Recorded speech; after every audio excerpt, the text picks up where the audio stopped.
All right, man. You guys are up in South Bend tonight, up in the freezing tundra of South Bend. There's not much snow right now, I'm sure, but the weather is just ridiculously cold, man.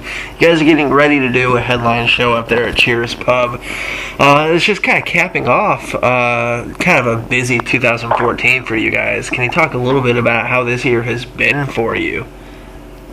Yeah, man. This year's been absolutely incredible. You know, we came from a very DIY. We toured a lot, probably 80 to 100 shows a year, kind of thing, which is a lot for an indie band. But we released the record that 11/7 put out. We actually released that independently a year before they did, and then they picked it up towards the end of the year. And yeah, this year's just been a whirlwind. I mean, going to cities time after time again, and like building a fan base, the southern region U.S., like band by band, brick by brick kind of thing, to just having this like amazing team of people behind us pushing us has been phenomenal. I mean, we've been pretty much on the road since March, and with July off to kind of rebuild some stuff, but that's been it. We've been to Europe twice now. We got up a full UK tour with Free Records, and having Space Event, which is amazing. Right before that, we did the Five Finger Death Punch Full Beat Arena tour. It kind of speaks for itself. Like, that was incredible. And then even right before that, like, we came straight off with our first ever national headline tour, which, like I said, just coming from the DIY background, and then from Texas to go to places like Portland, Maine, Seattle, and like there'd be several hundred people there. So like pulling out a show in Denver where we've never played.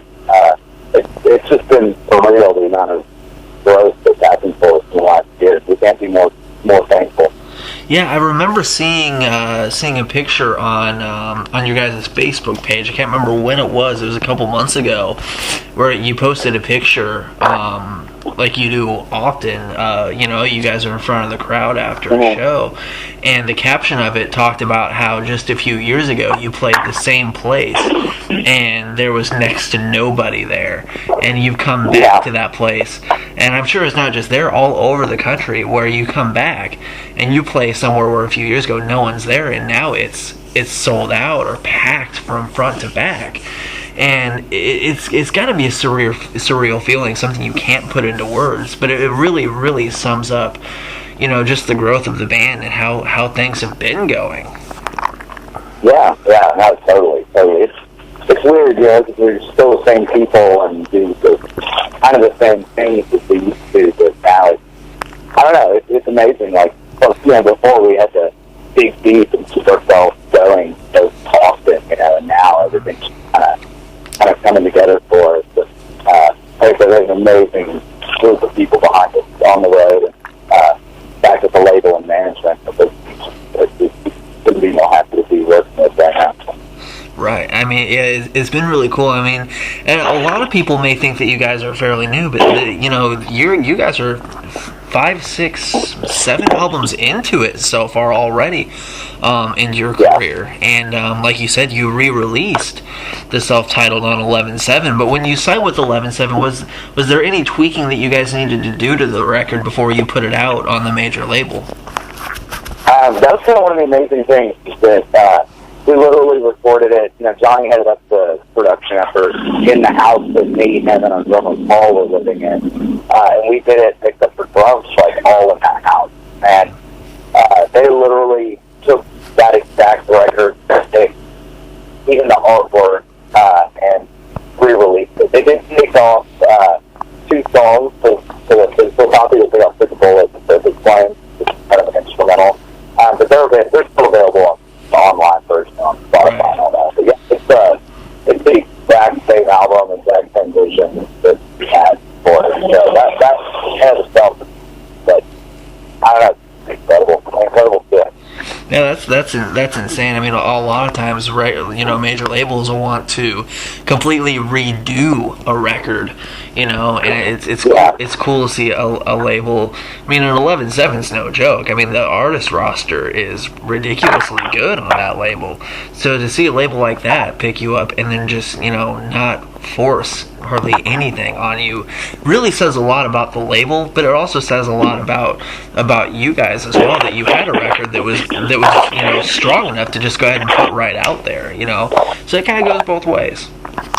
Yeah, no, totally. Thank you. It's cool. You know, every band, indie band that we've known that's gotten signed, the whole label stories, you know, horrible. It's not horror stories. Like, they get signed and shelved, so they like record a record, like you said, or like redo a record, and then nothing happens. They get dropped, you know, and they lose the year of their life, and are pretty much miserable after that, and they're breaking out. So the photos and stuff, all those responses that they've had for us, and it's been behind us all the way.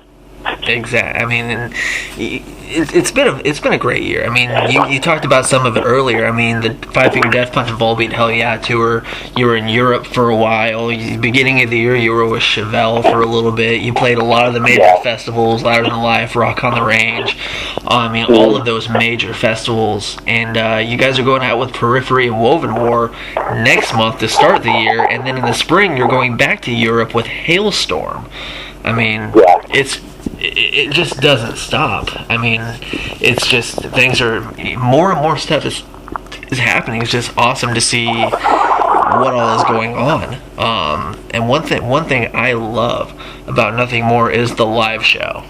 The music is amazing, and then you go see you guys live, and it's one of the best shows you'll ever see, out of anybody. Yeah, absolutely. And I'm not even sure how to describe it. You guys do that thing with the bass or the guitar, where you put it on that stand, and it spins, and you're drumming on it. How do you describe that, and how did that come about? Yeah, I mean, basically the bass is put on this metal construction that I built. Mainly so I could, you know, tap it kind of like a piano, and, you know, lose a lot of effects. Our guitar player comes up and goes kind of do this intricate tapping solo, and then, you know, to climax the whole thing, I pull a lever on the back of it and throw it. It's just massive, very deadly 720 spin in the air and locks upside down, and then Johnny, you know, comes and jumps up onto his drum that it's mounted in, and, you know, finishes it off with the kicking it while Mark and I are still sweating. Yeah, and that big solo came about. It's actually like, that's part of the fourth generation kind of multi-man bass solo we did. The first one we ever did, you know, Mark and I were working an awful job in the belly of the UPS jet.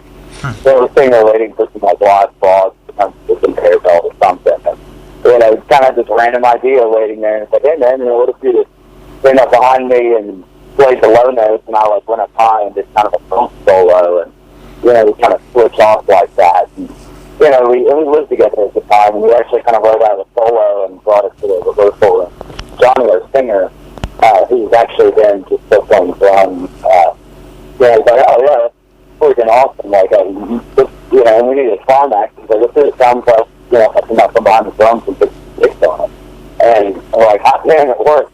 It sounds good. And that was, you know, that was the start of it. And then, you know, years later, I kind of got the random idea that had us spinning, and I had kind of this new vision for the live show, and went out and saw the welder, and kind of got obsessed with it, and you know, that's kind of history. Real weird how that randomly happened, but I'm, you know, super happy with it. It's my passion right now. Nice. Yeah, I remember seeing that for the first time. It was back in, I think, March or April here in Indianapolis on the Chevelle tour. And it just completely took me by surprise and blew me away, because I have never seen anything like that anywhere in my life. And boom, won me over for life. I'm like, wow, one of the best. Still haven't topped that this year, from what I've seen. Yeah. So. Well, thanks, man. And we're always, you know, pushing the live show. Like, they'll, probably by the next headline tour, we should have a couple of show elements. Yeah, kind of along the lines of the bass solo, but not the bass solo. So we're, I don't know, trying to really push that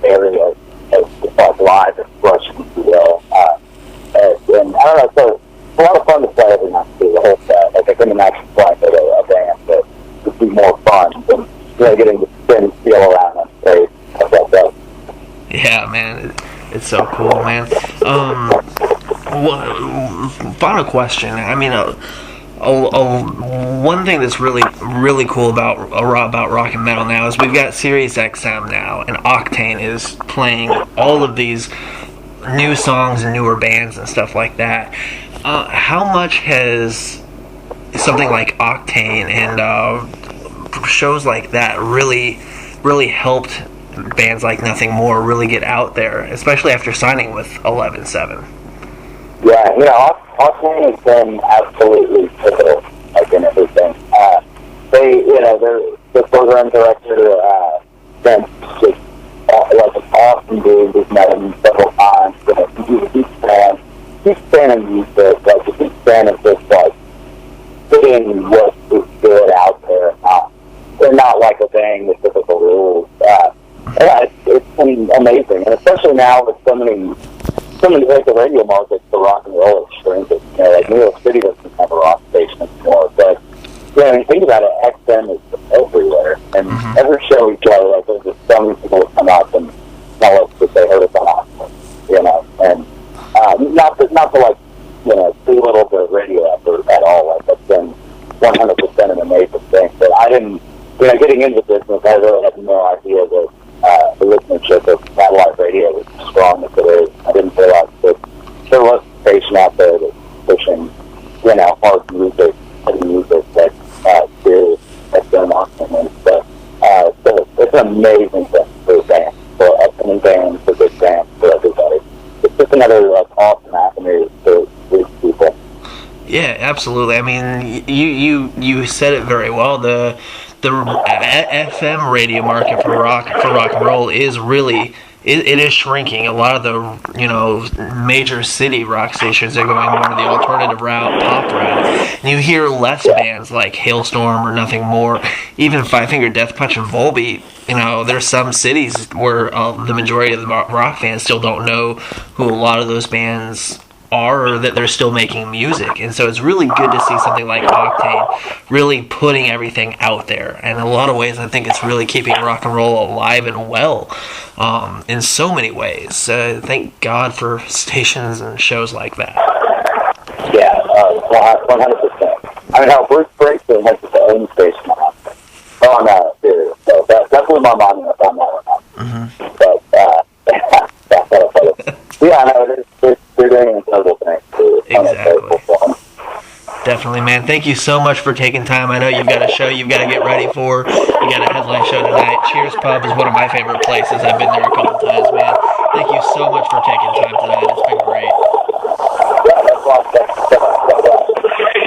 Awesome, man. Take it easy.